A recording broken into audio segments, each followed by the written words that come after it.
和な心とは。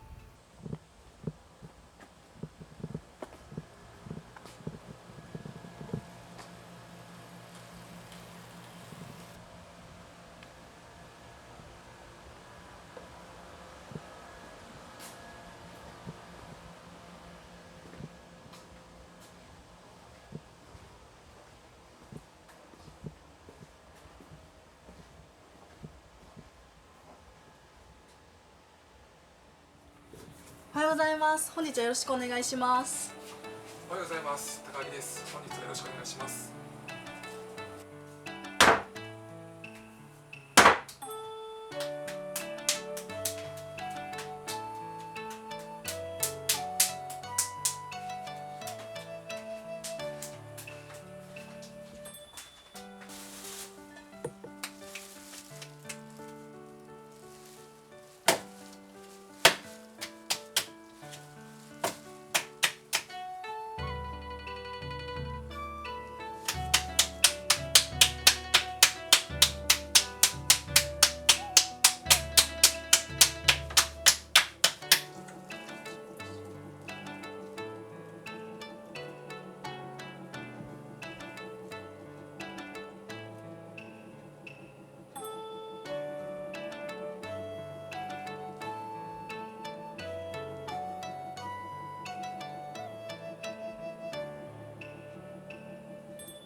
眼科釜の高木隆太と申します。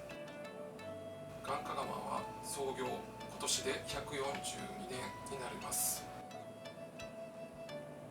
私が6代目になります。高校卒業してから陶芸の学校で陶芸の技術を学び、21歳の時に沖縄で3年間修行しました。そして25歳の時に京都に帰ってきて現在に至ります。今年で陶歴は16年になります。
家業が京焼清水焼の窯元だったこともあり、自分たちで作った工芸品が所得に並んでたので、自分が大人になるにつれその仕事に対する憧れっていうのを強く感じたので、この仕事に進みました。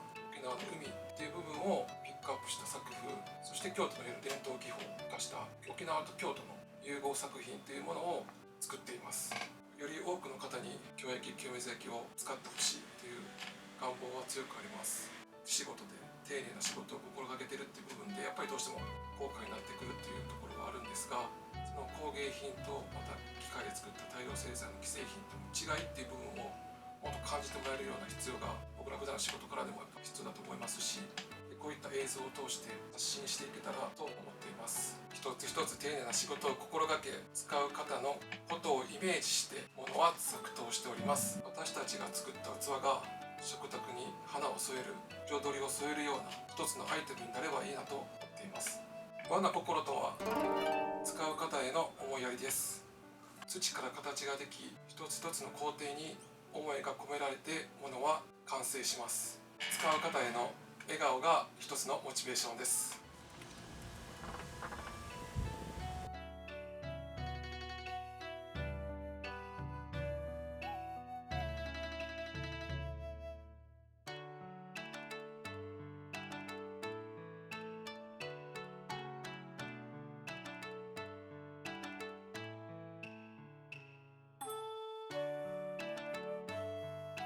皆さんこんにちは。スプリットオーバージャパンの藤原彩香です。スプリットオーバージャパンでは職人さんの技術だけではなく、その背景にある覚悟や思い、そして和の精神をお届けしていくようなチャンネルです。今回は私の出身地である京都で撮影してみました。刃物や和菓子、染色、陶器など日本の伝統工芸品であればジャンルを問わず全国各地の素晴らしい技と心を発信していきたいと考えています。取材にご協力いただける職人様がいらっしゃいましたら、ぜひ下記のメールアドレスまでご連絡ください。本当に一人でも多くの方に日本の魅力が届くよう投稿していきますので、どうぞよろしくお願いいたします。本日は最後までご視聴いただきありがとうございました。